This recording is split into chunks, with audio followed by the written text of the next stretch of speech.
Bonsoir et bienvenue à cette édition, les titres. À 48 heures de l'élection du nouveau maire de la municipalité de Parakou, la Cour suprême valide un deuxième siège de la FCBE. Malgré l'interdiction d'utilisation des sachets plastiques non biodégradables en République du Bénin, bon nombre de citoyens continuent de les utiliser. Une équipe de notre rédaction fait le constat au marché d'Ontokpa. Ce mercredi 5 août 2020, l'Agence de promotion des investissements et des exportations à pièces a rencontré les acteurs de la filière soja. L'objectif visé est la résolution des anomalies liées à l'exportation du dit produit.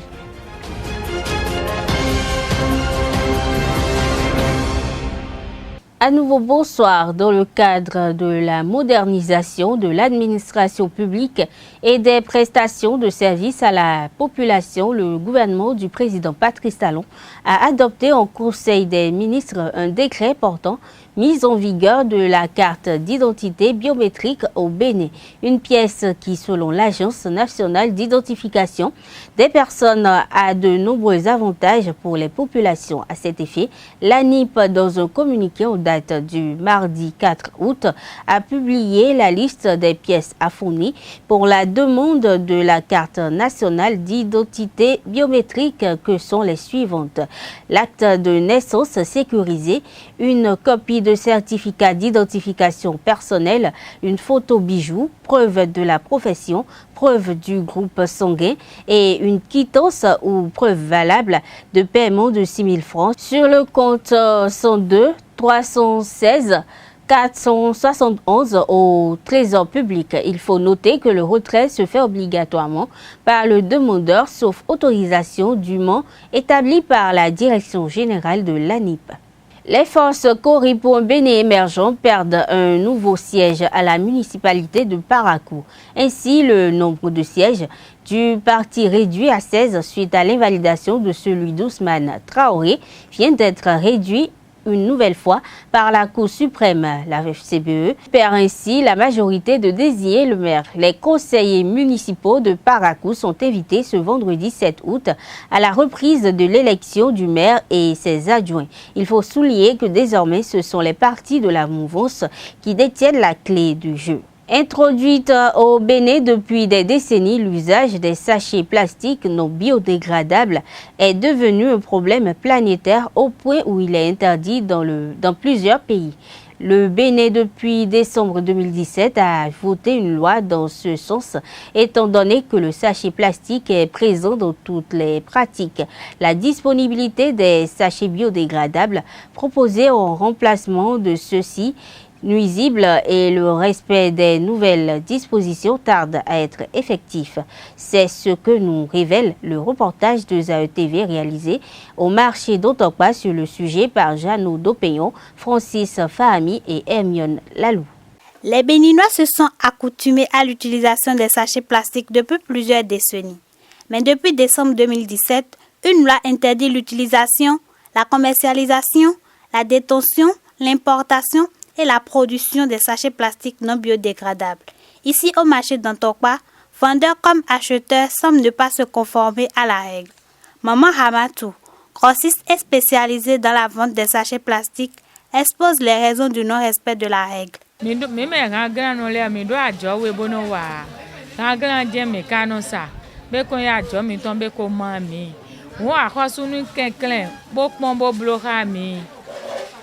Bon, menino mo dena degrada bo be mana vakinu to vile de soa be mana vakinu to vile a ye na ba nu mi ma ve ba po problème e do je mi ma ba po ne menino mo bon société la bisese be na imu eche. Honora Agbotome, président de l'ONG Béatitude et spécialisé dans le domaine, explique les raisons qui poussent les utilisateurs de ces sachets à cette pratique. Parce que vous prenez les sachets bio non dégradables, 5 francs, il y en a jusqu'à 5 francs, jusqu'à 10 francs, ce que vous ne pouvez pas retrouver au niveau des sachets biodégradables.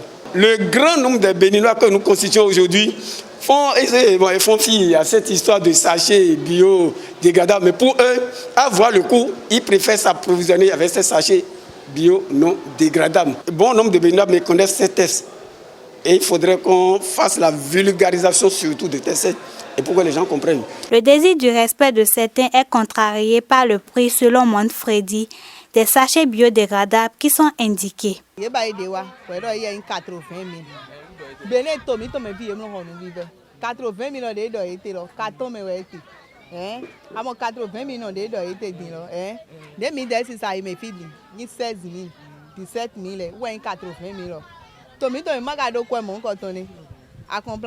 Donc on dit ne aho yena bo mi bona ba na yido ye jamba ibo ene ro jen mi na zan yena ten pon mo aye he lo le tahime bona ba ido kwe he lo le ji bo mi na mo ten ro ho amo 80 mi ndende ni o su po gba u bene ma do kwe mo bona ho nu mo.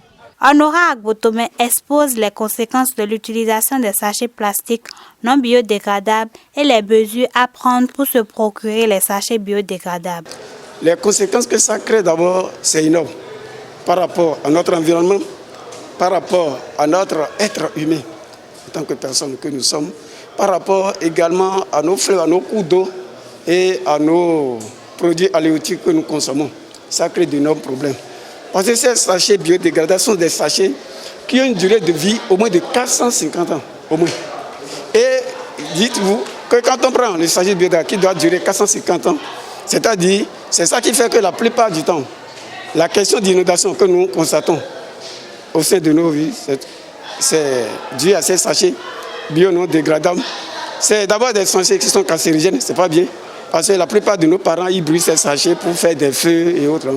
L'autre chose, ces sachets vont souvent dans nos fleuves, dans nos cours d'eau. Et quand les poissons et autres là, cela, donc, ils meurent. Donc, également les animaux. Et tout dernièrement, je crois que les parents qui avaient organisé une cérémonie au village sont partis où les parents ont, les boules d'acassa s'étaient emballées dans ces sachets biodégradables. Les bêtes, les vaches et autres là, donc se sont jetés sur ces sachets, ils en ont consommé. Et plus quelques de ces vaches sont morts à cause de ces sachets biodégradables. Je me suis approvisionné pour mettre à disposition ces sachets biodégradables à un mode médical. Mais au final, c'est quelqu'un qui en réalité n'avait pas été retenu par le ministère du cadre de vie. Et il faut dire aujourd'hui, c'est-à-dire pour s'approvisionner de ces sachets biodégradables, et pour l'instant, je crois qu'il y a 3 établissements. Ce que je vais dire, c'est que très peu sont ceux-là non seulement qui ont pris à cœur d'abord les mesures coercitives surtout, je dis, pour quand même s'arranger et désormais s'approvisionner de ces sachets biodégradables.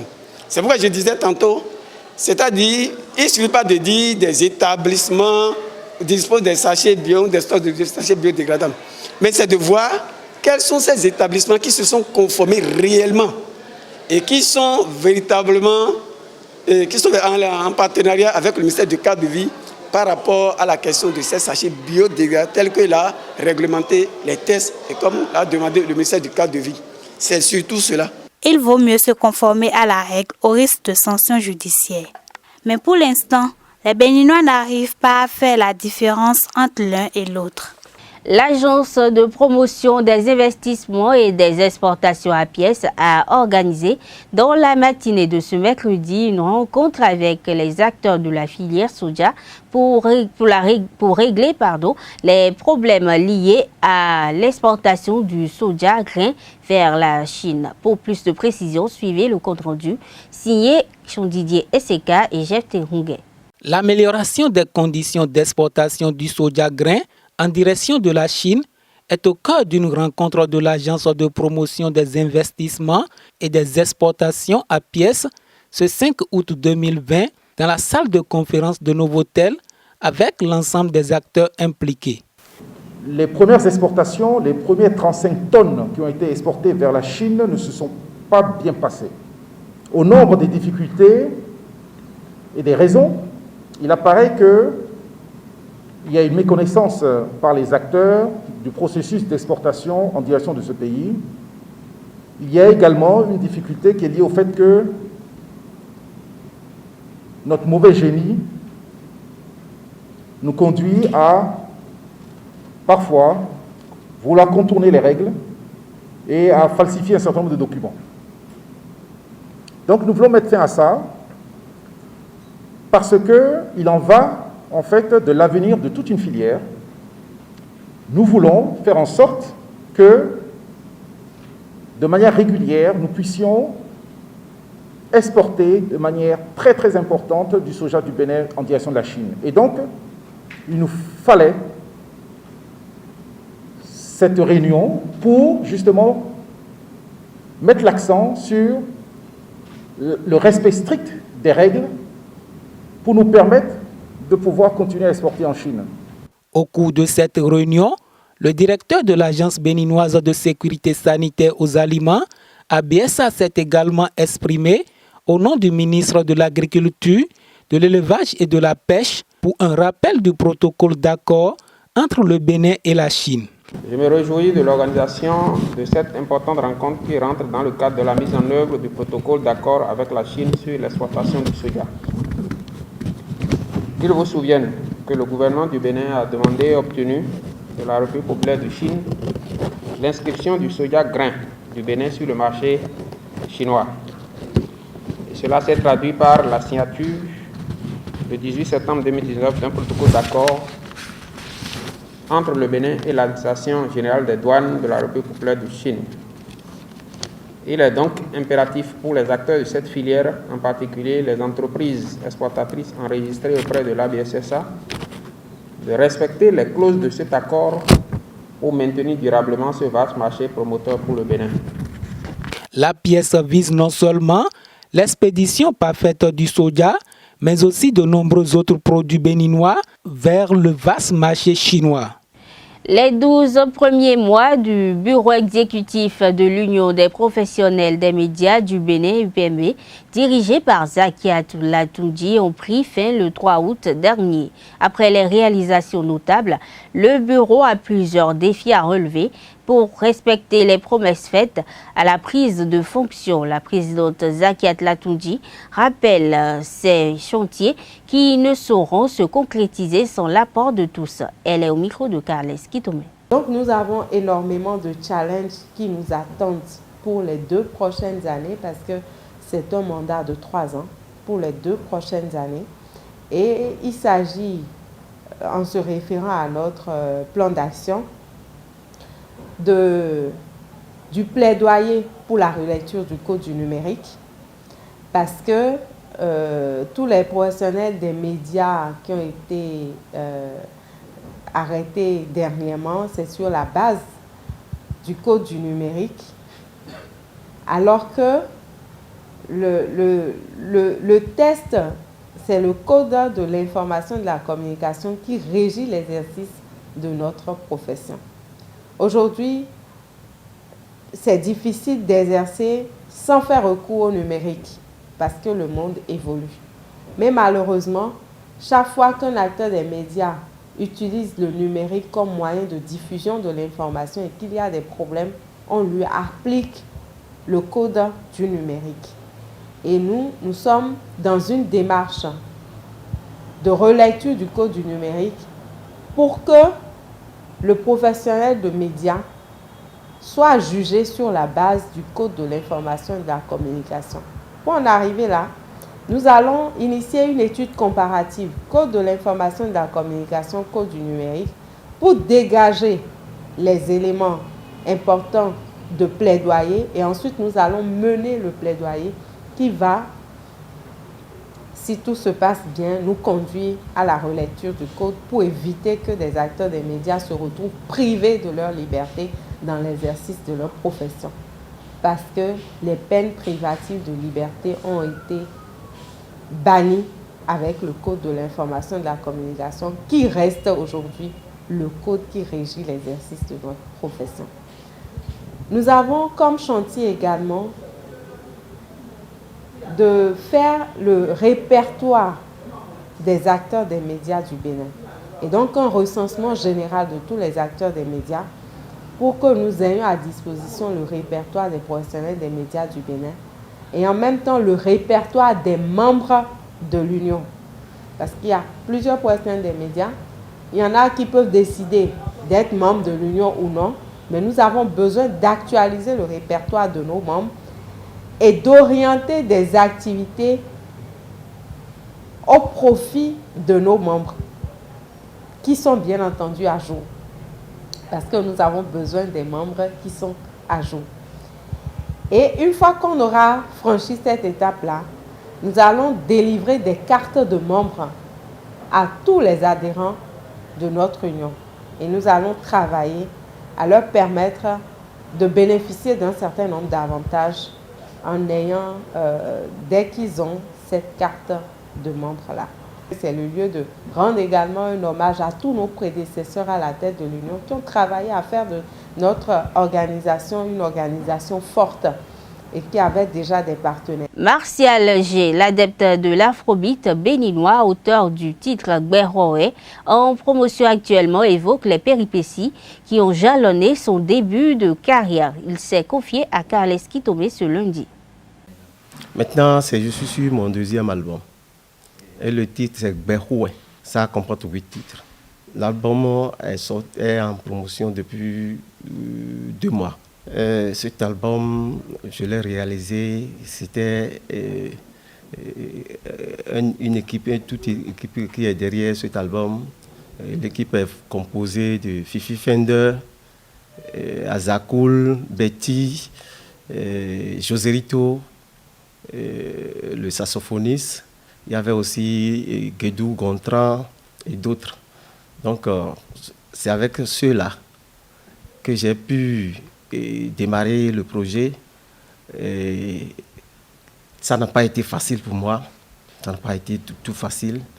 Et je me suis, malgré les difficultés que je rencontre, que j'avais rencontrées, je me suis insisté et ça a donné. Oube obada, oube osese, yeye, oube ilobe wa dabulu, oube ilobe wa compliqué, oube ilobe wa dabulu, hello doje men bifombode, aijayi mansotimba, non vi mansotu non vide, ronton fomoro ronton, oube ilole je rayam, ete utuwe. Vivo Martina me, vivo Martina me, confiance Mansori, Gberoé, Aïjaï Mansori, Gberoé. Voilà.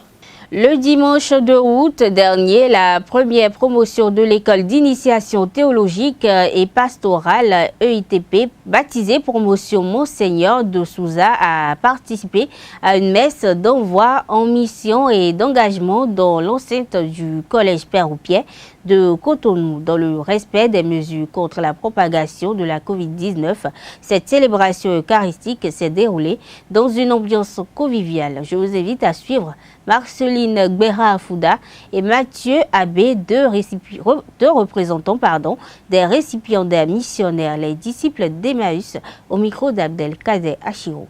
Elle s'achève sur cette heureuse note qu'est la célébration eucharistique d'envoi en mission et d'engagement à laquelle nous venons de participer.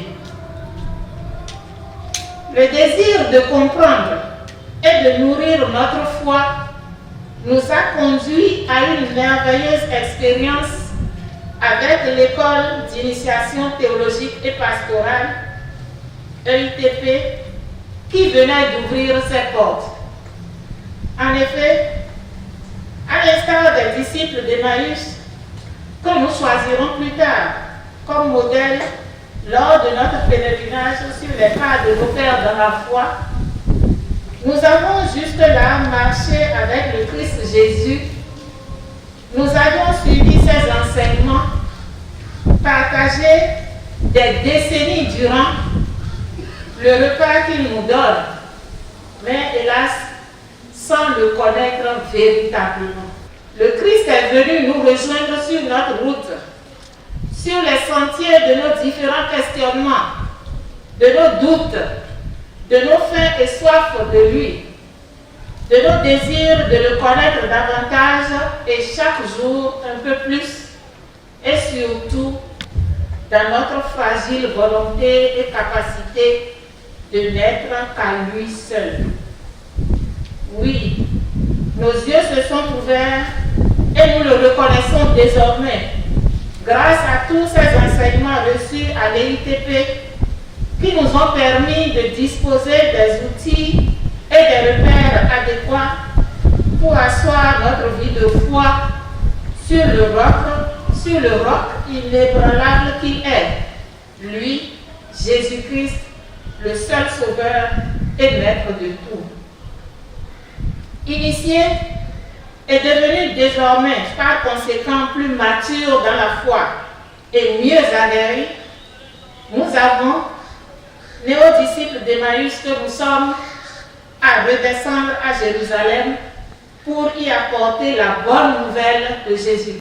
Redescendre à Jérusalem implique pour nous, disciples de la première promotion, Monseigneur Isidore de Souza, tout mettre en œuvre pour vivre dorénavant notre foi de façon extraordinaire, en gardant présent à l'esprit que nous sommes dans le monde, mais que nous ne sommes pas du monde.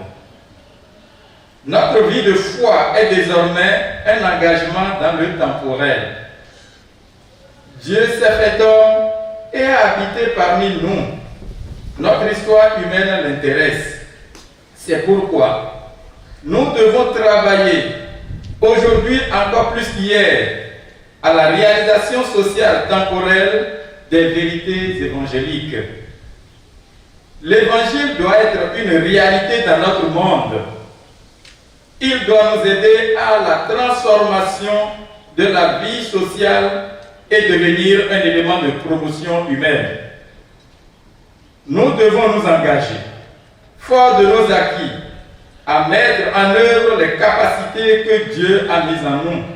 Notre être chrétien postule alors un engagement réel dans les affaires temporelles, dans les causes de la vie sociale, économique, politique, autrement dit, un engagement citoyen honnêtement éclairé par l'Évangile dans tous les secteurs. Nous nous engageons donc à ne plus dissocier notre vie spirituelle de notre vie temporelle.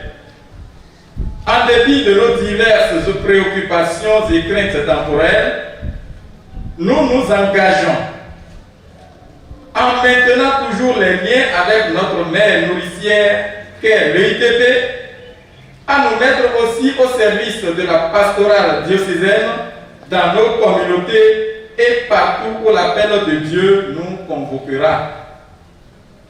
Nous nous engageons à annoncer la bonne nouvelle du salut et répandre la saveur de l'Évangile à travers notre vie, notre identité de celle de la terre et lumière du monde. À présent, je vous invite à suivre le directeur de l'école d'initiation théologique et pastorale suivi de l'archevêque de Cotonou à l'occasion de cette messe d'envoi en mission et de prise d'engagement. Ils sont au micro d'Abdelkader Achiro. Pour ceux qui contemplent ici de près des œuvres des disciples et ceux qui les contemplent de loin, de très loin, collaborateurs dynamiques et discrets acteurs, comble-les tous, Seigneur, comble chacun d'eux, à la mesure, sans mesure de ta grâce et de ta providence. C'est avec eux, Seigneur, que je te confie, tes disciples d'Emmaüs. Eux-mêmes se confient à toi, après ces 2 années d'Odyssée, où à travers Théodicée théologie, ils se sont laissés initier par toi, un peu plus profondément, au secret de ta vie et à la connaissance de tes saints et insondables mystères. Après ces 2 derniers jours où ils ont vécu encore plus près de toi et avec toi, écoutant ta parole qui est lumière, et te laissant toi, lumière des nations, Lumen Gentium, et lumière des cœurs droits, Lumen Rectis, toi, lumière, chasser les hommes et les pénombres de leur vie, redécouvrant ainsi l'heureuse grâce et l'insigne honneur d'être chrétien. En tant que serviteur du Fils dans l'esprit du Père, comme l'exprimait ton serviteur, Monseigneur Isidore de Souza, le Mélomé, le Christ aussi, le Botoï, dont leur promotion porte le nom. Conduis-les, Seigneur, à devenir des femmes et des hommes pour toi, parce qu'ils vivent avec toi, infatigables chercheurs de toi seul, qui le premier les a fait éprouver. Conscients de leur dette incommensurable de grâce d'être chrétiens, contemplateurs passifs et animateurs actifs de ta parole, témoins lumineux et signes déterminés de contradiction par leur vie et leur parole, défenseurs doux et humbles, mères rompues de leur foi au cœur de ce temps, promoteurs créatifs de conversion intérieure, culturelle et ecclésiale, en devenant sel et lumière, levain dans la pâte, à partir de leur famille, dans leur communauté paroissiale et dans la cité, ici au Bénin, où tu nous les donnes comme instrument de l'Église, pour un Bénin nouveau, au lendemain de nos 60 ans d'indépendance. Frères et sœurs, après 2 années d'expérience de formation à l'école d'initiation théologique et pastorale de l'école diocèse, nous voici réunis pour rendre grâce au Seigneur pour tout ce qui nous a aidé à vivre, à expérimenter, tout ce que nous avons pu apprendre de lui, lui qui nous accueille dans sa prodigalité, dans sa bonté, dans la gratuité de son amour. Oui, il nous le révèle tout à l'heure qu'il est le Dieu qui nous accueille gratuitement, de sorte que nous soyons nourris de sa parole, nourris de son amour et aller répandre dans le monde entier cet amour. Demandons-lui de faire nos cœurs, nos esprits, de sorte que nous puissions encore le rencontrer dans cette célébration eucharistique. Et reconnaissons-nous humbles pécheurs devant sa miséricorde, implorons son pardon. C'est tout, mesdames et messieurs. Merci d'être restés à nos côtés. À bientôt.